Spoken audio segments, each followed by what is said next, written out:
You'll notice throughout the teaching of Jesus, he rarely referred to the need to go outside of time. Yet everything he taught pushed them out of time.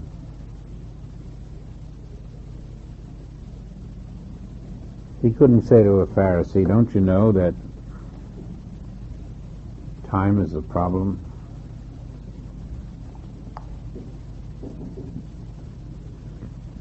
He couldn't say it to his own disciples at first.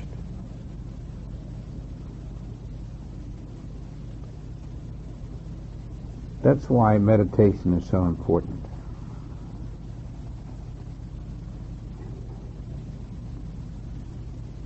It is one of the truly great methods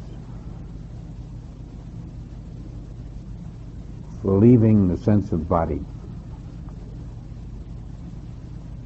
And that leaves a sense of time. Every time you go inside, find the inner kingdom, you don't realize that you have left time. And when you're in the timeless and all is standing still, you're just getting a little touch of heaven.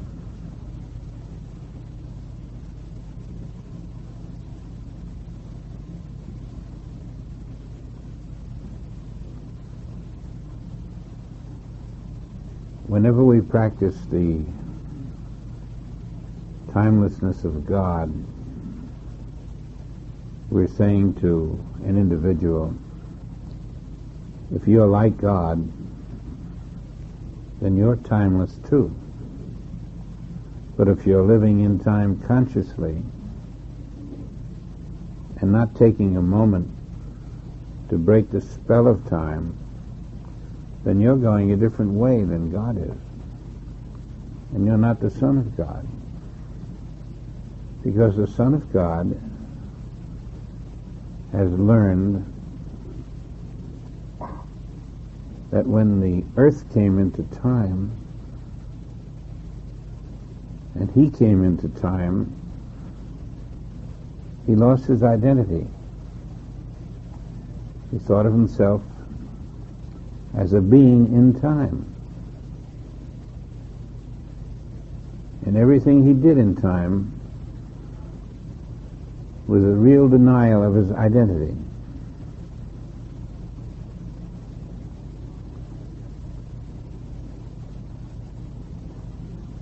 There will be a time when a man won't be thinking of his age. How old am I? He won't even know how old he is. And these are all early parts of the civilization that are the training ground for each reaching the realization of Christ. Now let's say that because you know that your destination is out of time, you'd say, well, what am I going to do about it? I can't get out of it. I'm in it. And that's the first thing that you'll have to do, is realize you're not in it. Until you realize you're not in it, you'll be in it. You can't be in time, because there is none. You can be in the illusion of time.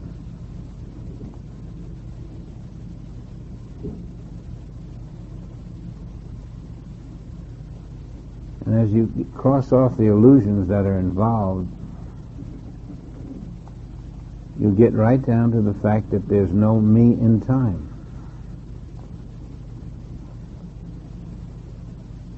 If I am I, then I am out of time, because I is Christ. Christ doesn't live in time. I don't have to lose my belief in time. I have to gain my understanding that Christ is my name.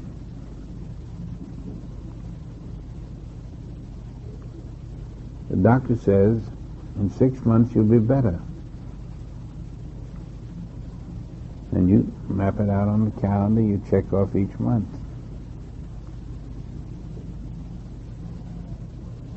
That's good and sensible. That's what a human being does.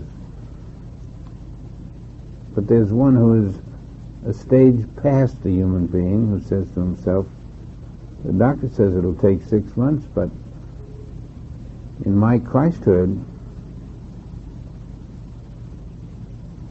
I have a now self. And that now self is what I'm going to try to live in. My now self never gets caught up in time.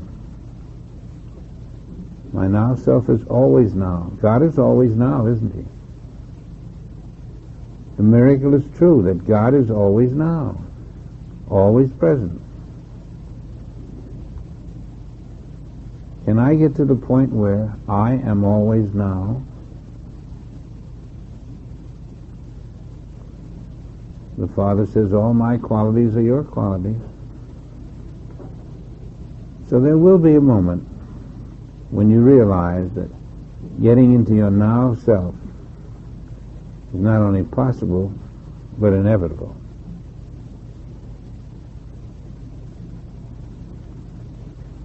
And yet the now self is just another word for Christ, the Christ self. Christ is not living in time. Christ is always now.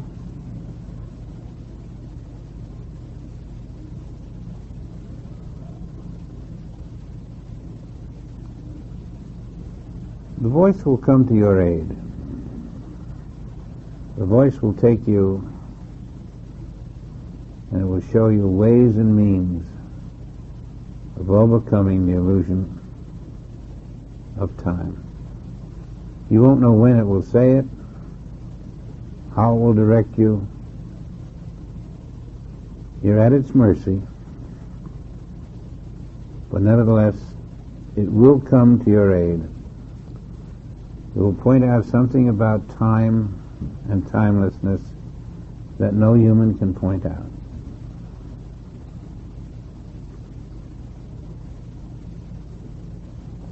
There are many things in the voice that can surprise you. It turns out to be much more than a voice. It turns out to be an infinite force. When I think back, I asked Joel in 1963 if he'd be willing to see me if I came to Hawaii. He said, yes, come ahead, and I came. And while I was waiting to see Joel, either while I was waiting or afterwards, I really don't remember, but it was in a 2-week stretch because I was there for just 2 weeks. I was with him about 4 days,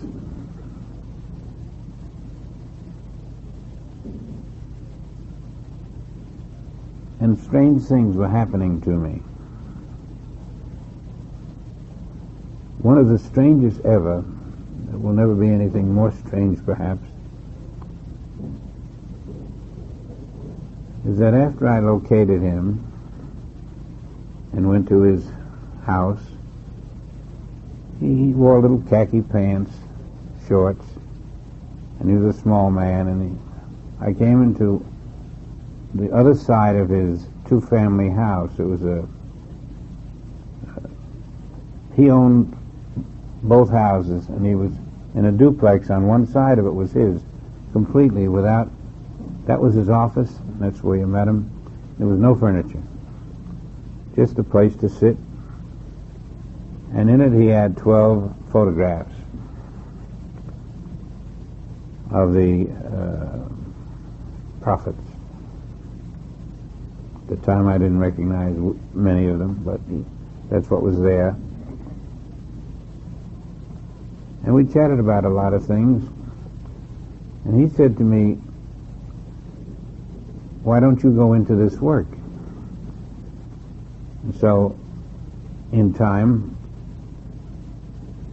I decided almost within 2 months that I'd have to do something about it when I got a call from one of his teachers telling me that she had been sent. She was to break me in, and I was to learn how to teach.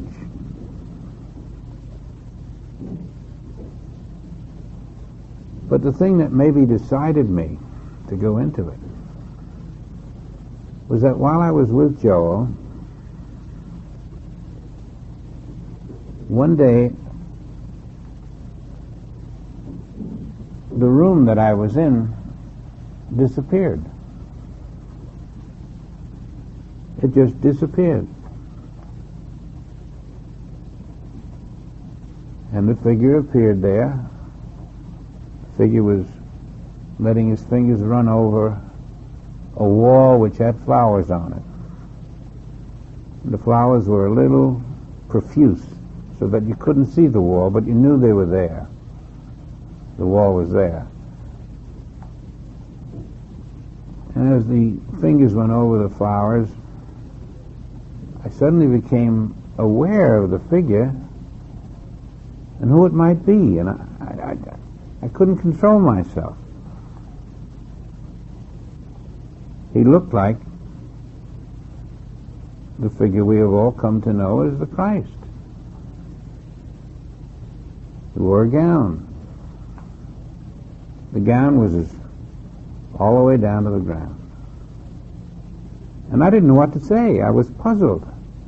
I wasn't in the picture at all. It was just he in the picture doing this to his little flowers on the stone.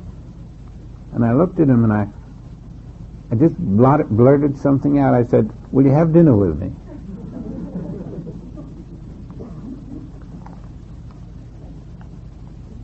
I know it sounded stupid, and I realized it as soon as I said it, but it was the only thing I could think of.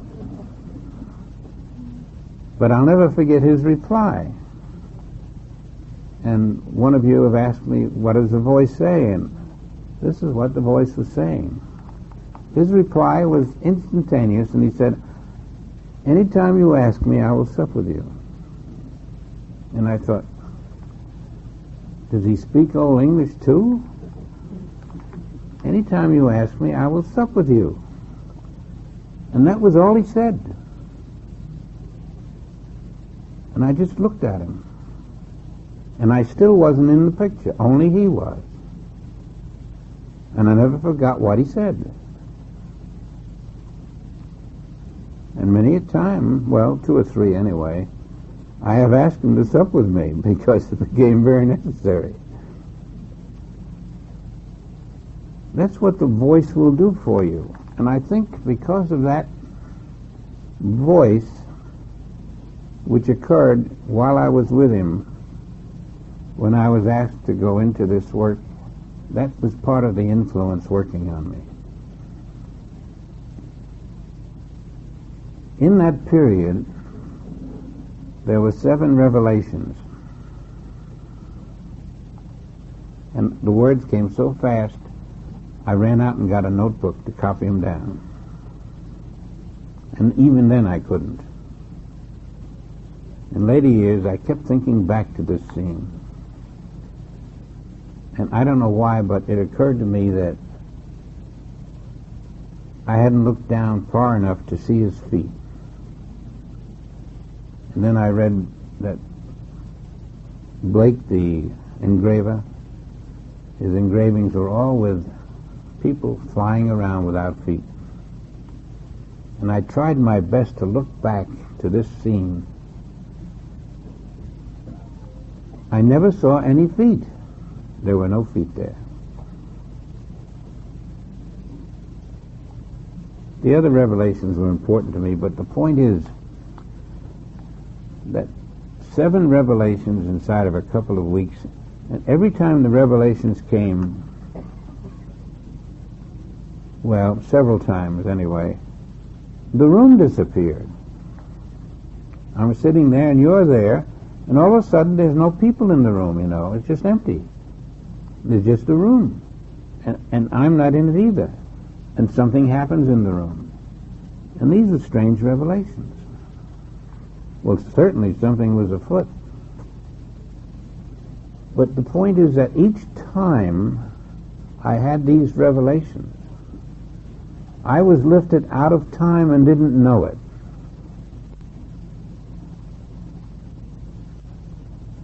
There was no time when I looked at this figure in another world.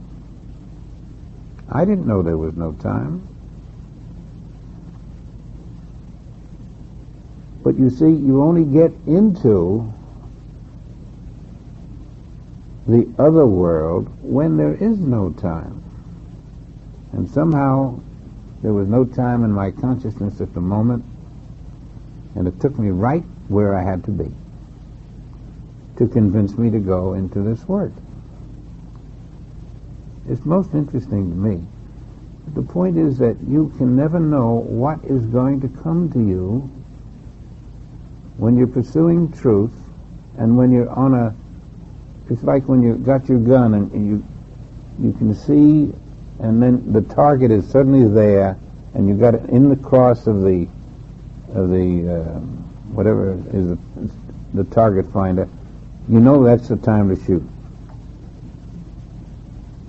And when you're talking, living, feeling the presence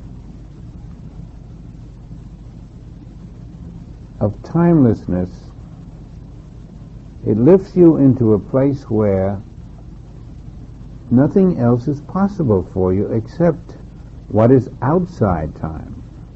And that's where you receive information. The information you receive can be depended upon. If you had to remain this way for 30 years before it happened, it would be worth it. Because in my case, it changed my life. And I think many people have had experiences of a similar nature. And you find in the long run that the change was a necessary one, something that opened you to a fuller realization of life. The timeless picture will come to you, and in the timeless picture, where suddenly you are powerless to change it, you're almost just a spectator. In that timeless picture, there's a message for you.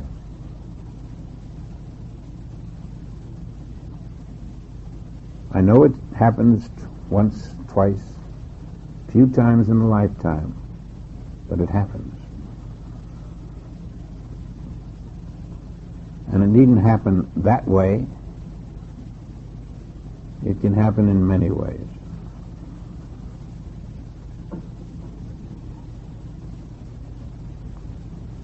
Another story I like to tell occasionally is about that voice.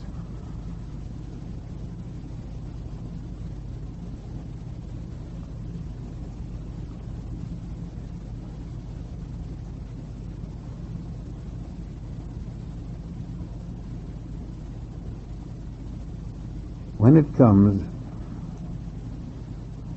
you're the only one who hears it. Nobody can hear the voice but you.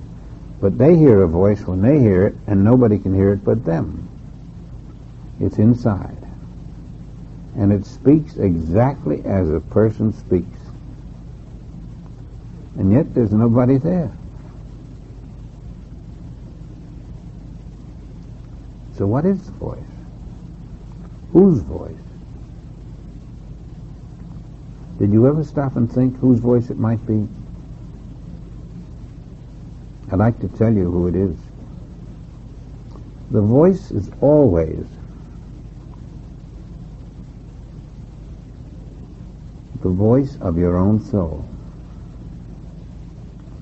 Your highest self is teaching you You are listening to nobody but your highest self. The Christ comes through your soul speaks to you, and then you hear it and you wonder. You just aren't up to that level, but it is there, and it comes down to your level. When you hear the voice, you're hearing the eternal voice, the voice that will never leave you, the voice that will always be there to guide you, and in moments of acute conditions where a decision must be made, where it's crucial, that voice that comes is the highest voice of which you are capable, and you didn't know it. And it never fails to tell you what human beings cannot see or do. Sometimes it comes from where you may be in 500 years. It's in your future, but it's in the presence of your true being. So there are miracles awaiting us, because at this level, everything that is extracurricular, extraterrestrial is that sort of a thing. And what can you trust and what can't you trust? But you can always trust your inner being. So keep cultivating it. It will do things that will change your life.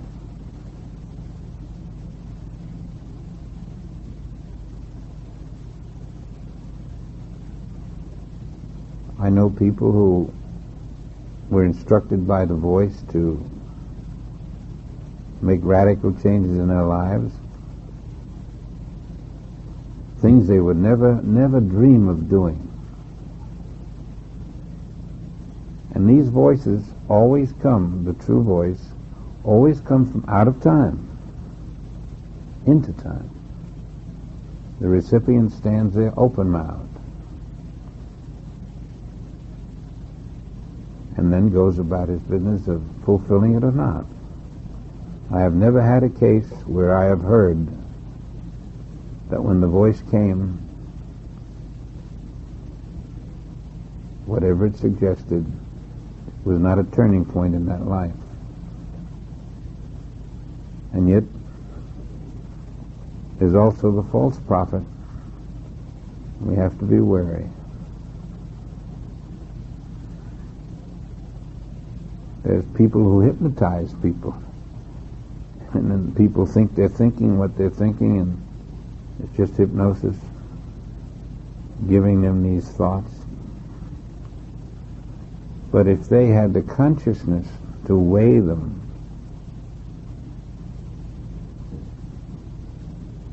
the Master says, "My sheep hear my voice." Somehow you learn this is and this is not. You put your mind to it, you rest with it. And it always tells you to do God's work.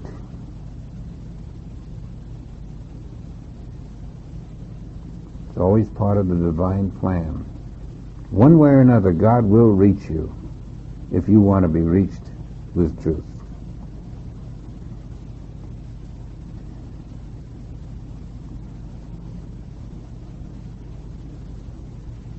Now then, what are we going to do about getting more of the timeless into our life in time? In the first place, you're dealing in your daily life with objects in time. Every physical thing that comes at you, the car you bought, the food you ate, it's all in time. So you've got to do something to get outside of time.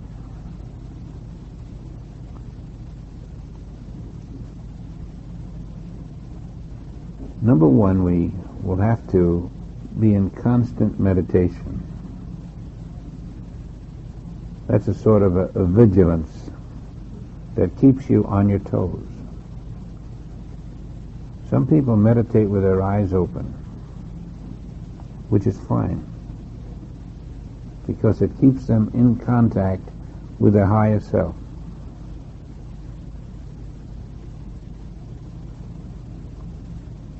And the beautiful thing about meditation is that you don't have to be meditating straight along through the day and through the night. 5 minutes of meditation, or 3 or 2, that makes a contact, easily covers 12 hours. Because in the quiet of meditation, you move much more rapidly. If you were to set up a standard, you'll find in a minute of inner meditation is worth an hour's effort in the outer. So a couple of minutes of meditation covers a lot, but you got to do those couple of minutes. And then the Spirit goes before you. It's all an invisible world, all happening in such a way that the human mind can't conceive its reality.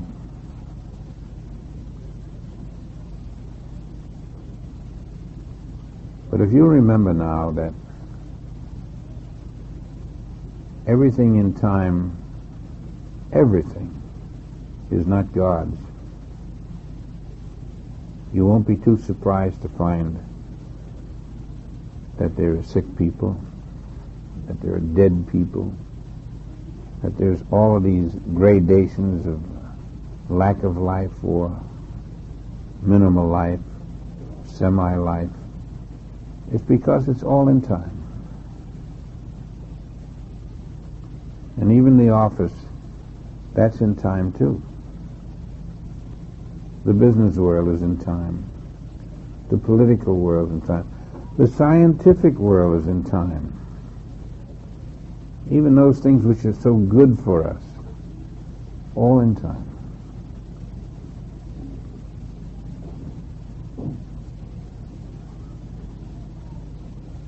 And time is where whatever you're doing someday stops. Things come at you suddenly, out of nowhere. The sickness, the fire,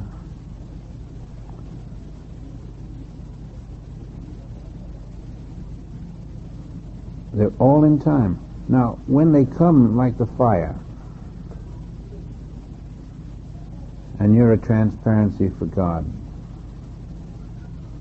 you register quickly this fire. First of all, it isn't spirit. But you register instantly, this fire is in time. Right where the fire is, outside of time, there is no fire.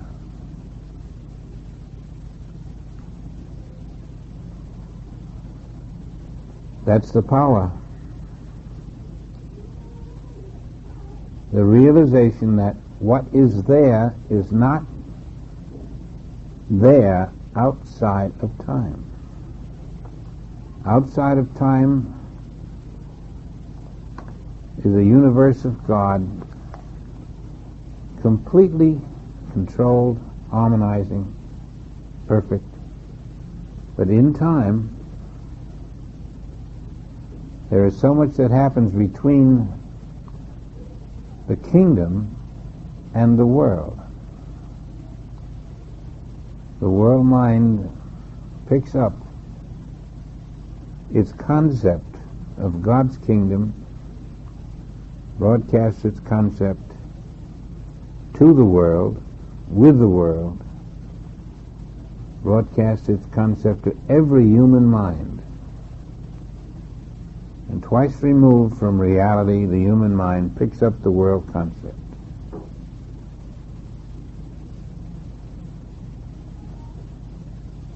Away from the timeless.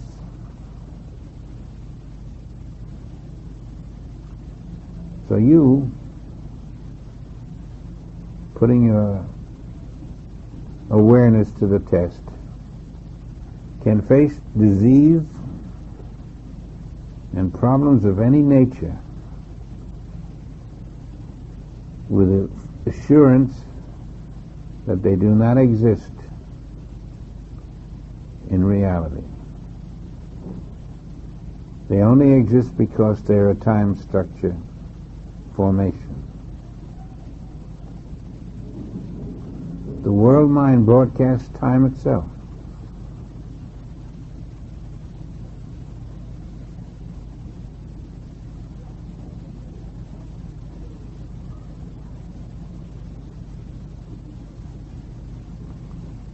Now we look at everything then, and we are translating a time world of good and evil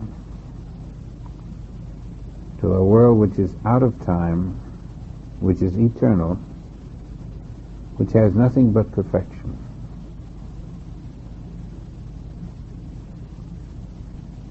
One is present. The perfection underlines everything around us. Wherever there's a disease, wherever there's a fire, wherever there's a flood, it's there in the time world only. The timeless world, the world of eternity, is right where mortal mind and the world mind are duplicating as much as they can of the world of perfection, and they're bringing it down to the level of human senses, and it appears to be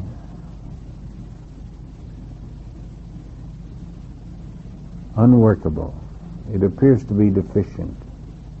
It appears to be something that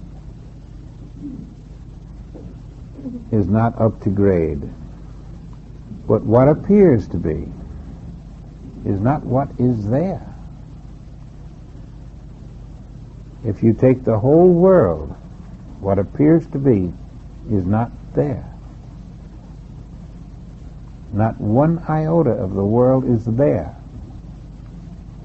But God's creation is where the world mind forms its concept of God's creation. And you're looking at the concept through your individual mind.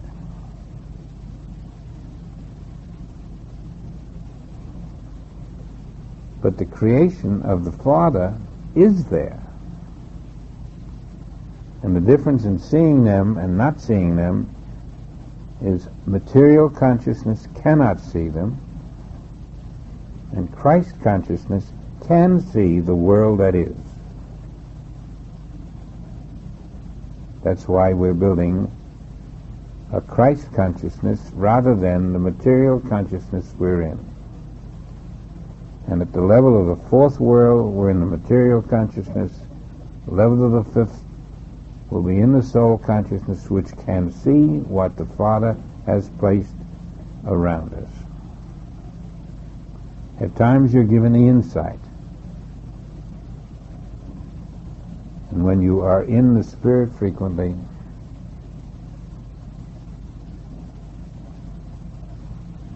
the illusion is clarified. All the sickness you have seen in the world is not there. It seems to kill people, but the people it kills are not there.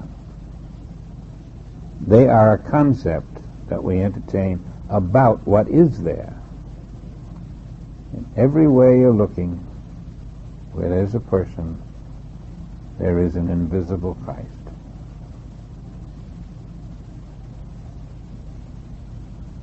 I don't care how imperfect you may feel, your reality is the perfect Christ. And I didn't say it, the Father did.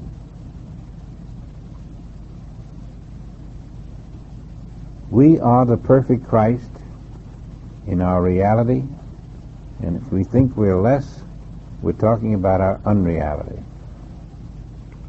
We're just wasting time living in the unreality when the reality is here. When you attain your Christhood, you'll find you're in the kingdom of no time. Until then, the eternal kingdom will not be yours, and you'll find time ticking away. And how you're going to get out of time is going to determine how you get into the kingdom. Let's give that some personal thought, some contemplation. I want to get out of time. I don't want to be marooned and imprisoned in time.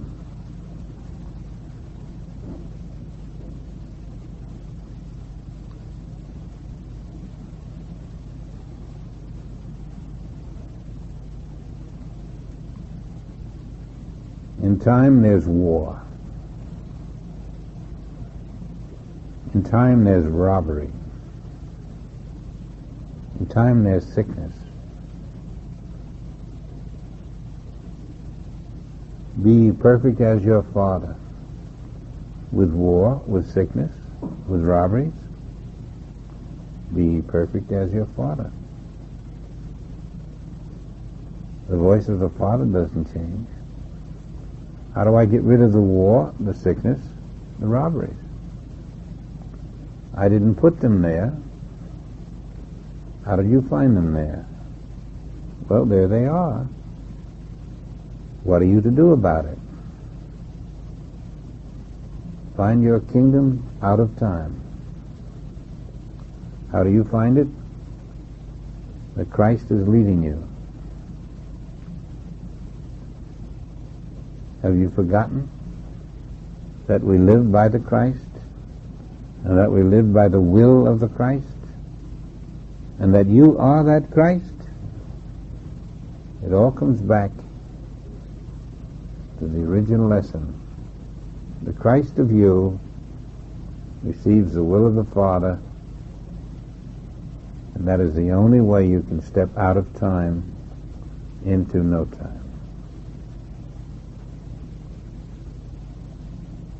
It's a pretty perfect universe, and it's well protected to prevent any impurity.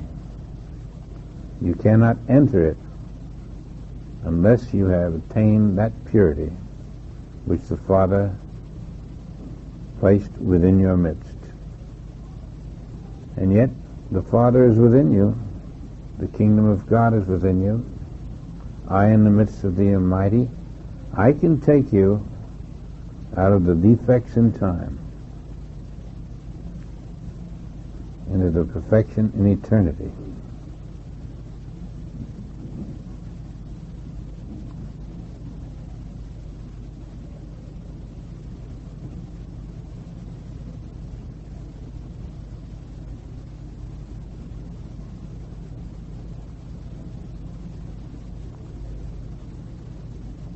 Many people think of death as inevitable.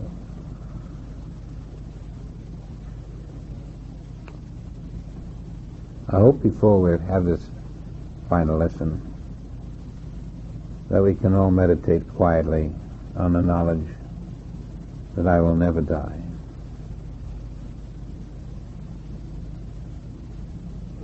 Whatever is wrong is my concept. Maybe I have 5 illusions in one. But the Father has made me a perfect being. In fact, that's who I am, the Father. The Christ of God is the life of God. So there must be a solution for all imperfection.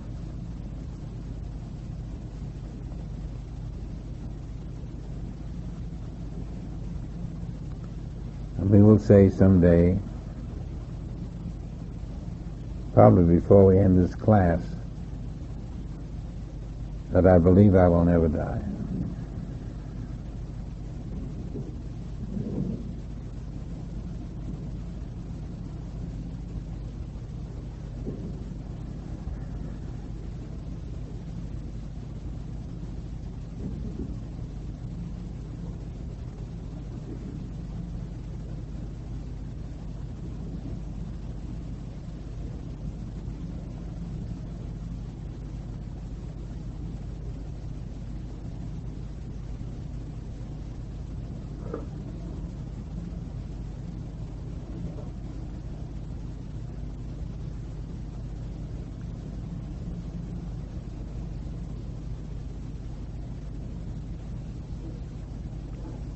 There is a self of you which is independent of all world conditions.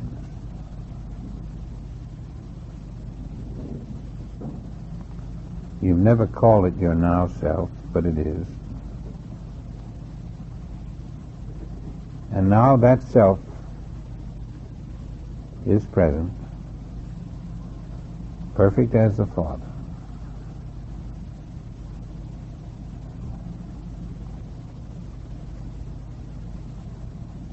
That self is you, and the mortal self that lingers as a concept has to learn to surrender itself so that the self that is will take its place.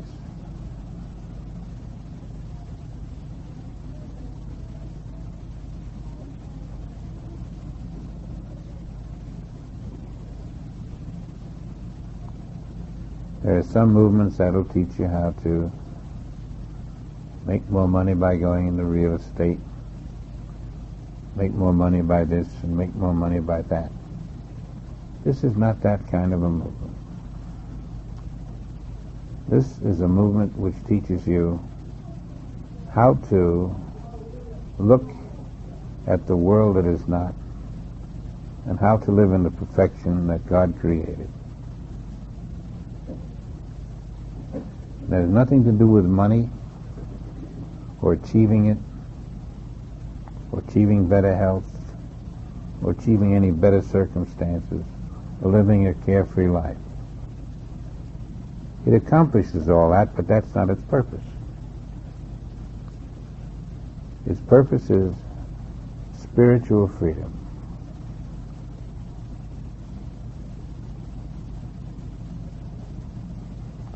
But it can only attain spiritual freedom by following the will of God in God's truth. Anytime we stray away from the will of God and lose the capacity to follow that truth, that is the will of the Father, we lose what we're trying to seek. But if you have the conviction within yourself that at the end of my road, it's possible for me to attain what God said I can attain, then you will. It's as simple as all that. Then you will. At the present, we're exploring every possible avenue to unveil that you are the perfect Christ of God, hoping that when you finally accept it, or you have, that you then live it in such a way that as Christ you go within to your Christhood and let God's will manifest itself after revealing itself. You should end up in the kingdom of God.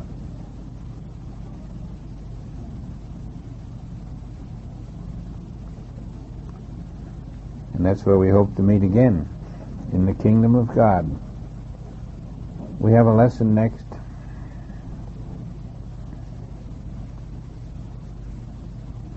Let's call it I Will Never Die.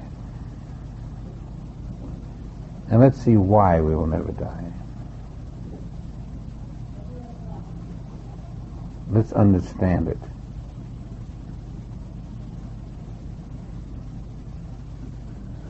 It's something we have never faced.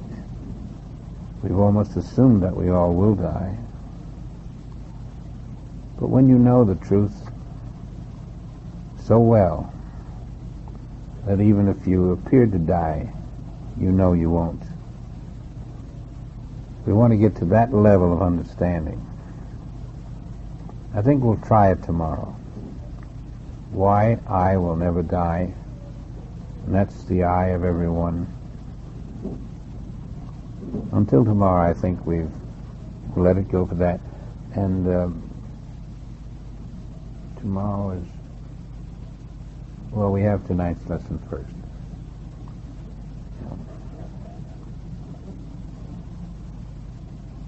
Well, we won't die tonight then.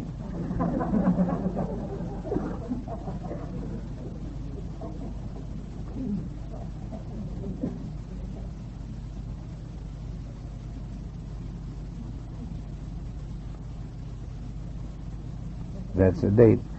We won't die together. Okay. Thank you.